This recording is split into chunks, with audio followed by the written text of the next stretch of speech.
कर यार, रुक रुक रुक रुक बही चुत बिना हेल्डिने के स्टार्ट करता रे। हेल्डिन तो ले ले, ओकरा बाद ज्यादा मजा आई। साला ई कौन जनरेटर है रे, बिना हेल्डिने के स्टार्ट हो जाता। हई कौन मशीन हरे, नया नया बुझाता। ऐसा बुझाता कि अब ये मार्केट में आयल है, भोजपुरिया मार्केट में। इ तो साला गिटारों से आग फेंकता, न जाने आगे कई गारों से आग फेंकी। हमरा ये समझ में नहीं आवत कि भोजपुरी इंडस्ट्री इतना तरक्की कैसे करता। बम डिगी डिगी बम बम।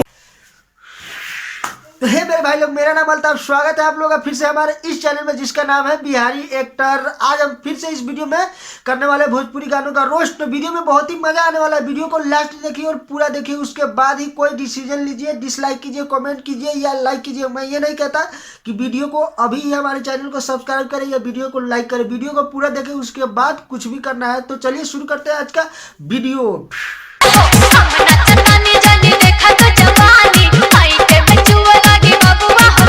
हम नाचत तानी जनी देखा तू जवानी, या पैंट में चुए लगी बबुआ हो पानी। हमरा तो ऐसा बुझाता आज भौजी गार खोल के नाची तबे तो पानी चुए लगी। भाई लोग, अगर भौजी कसम से कहता नहीं तू गार खोल के ना नाचल तो एक बार हइये सुन ला।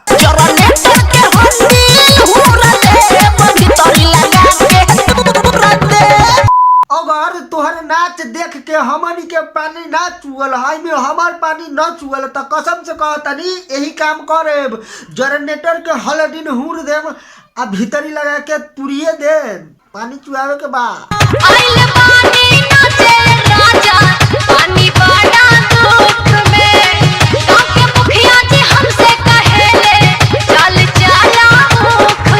आइल बानी नाचे हम बानी बारा दुख में, गांव के मुखिया कहेले गोरी चल तैका ऊख में। साला एगो हमरा ई समझ में ना आवेले, हम जौन गांव के मुखिया देखले बारी, साला जौन गांव के मुखिया देखली सब बूढ़ बूढ़ मुखिया होले।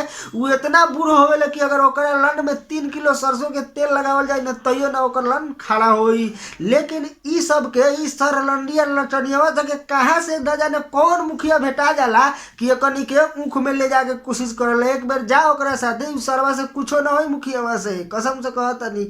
एक बार जाके तो देखो, हमरा पर विश्वास तो कर। साला ऐसा ही फरफराला 10-20 रुपया दिए ओकरा बाद फुच हो जाई। लगा के मच्छरदानी रोज झाड़ता जवानी, लगा के मच्छरदानी रोज झाड़ता जवानी। हाय भौजी के कहे के मतलब ई है, आई मीन हाय छिनारी भौजी के कहे के मतलब ई है कि लगा के मच्छरदानी इनकर भैया जी जे बारे, इनकर माने सैया जी बारे, जो लगा के मच्छरदानी इनकर रोज छाने ले जवानी। लेकिन एक बार हाय भौजी के हरकत देखा, एक बार हाय हरकत देखला।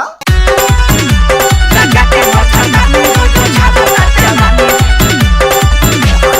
एक बार फिर से देखो, हाई भौजी जैसे भैया पे कूद के चढ़ली है ना, हमारा तो ऐसा ना बुझाता कि इनकर जमीन सैया जी बारे उ इनकर जवानी झाड़त है। हमें तो ऐसा बुझाता कि ये भौजी भैया जी के जवानी झाड़े लन। लेकिन ई सारा भोजपुरी है में तो कुछो चले। एक बार फिर हाई एक्शन देखो कैसे ही भौजी कूदतिया, ऐसा बुझाई कि अब ये भैया के फाड़ के आई मीन कपड़ावा के ऊपर से पार हो जाए मामला। लगा के मच्छरदानी रोज झाड़ता जवानी, लगा के मच्छरदानी रोज झाड़ता जवानी। पहिला दिन मोइने सखी भले हमके साजा हो, लेके कोरा धरस्ती कोरा आवेला बड़ी मजा हो। पहिला दिन भले हमके हवे बड़ी साजा हो, लेके कोरा ध के तिकोरा आवे बड़ी मजा। अरे भौजी साहब तू नाच दिलू, एकदम भोजपुरी समाज के नाच दिल। पूरा बात बता दो, ये में अब कौनो बहाना मारे के जरूरत है भाई लोग। ये तो साफ साफ समझ में आता कि धके कोरा दाबे तिकोरा तो बहुते मजा आवे। आवे में दोसर कौन मतलब निकाली भाई लोग। ई बात बताओ कि साला इतना छीना छीना गाने निकालत है।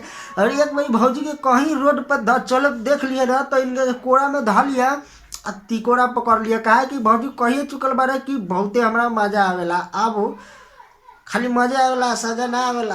टाइट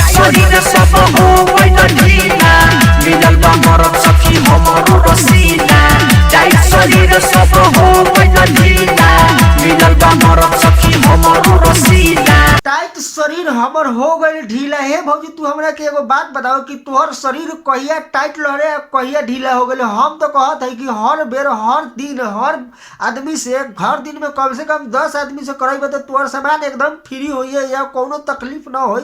ओकरा बाद तो खाली मजे अइबे करिए भौजी। काहे हमारी फीलिंग समझिए तरीका। तो आज की वीडियो यहीं पर समाप्त करता नहीं। आई होप कि वीडियो आप लोग के पसंद आ गए। अगर वीडियो पसंद आ गए तो वीडियो के लाइक करम, हमारे चैनल के सब्सक्राइब करके घंटा बजा दे जरूर। हम कहनी है ना कि लास्ट तक देखम। और वीडियो पसंद आ गए तो वीडियो के जरूर से जरूर लाइक करम और हमारे चैनल के सब्सक्राइब करके शेयर भी कर देम।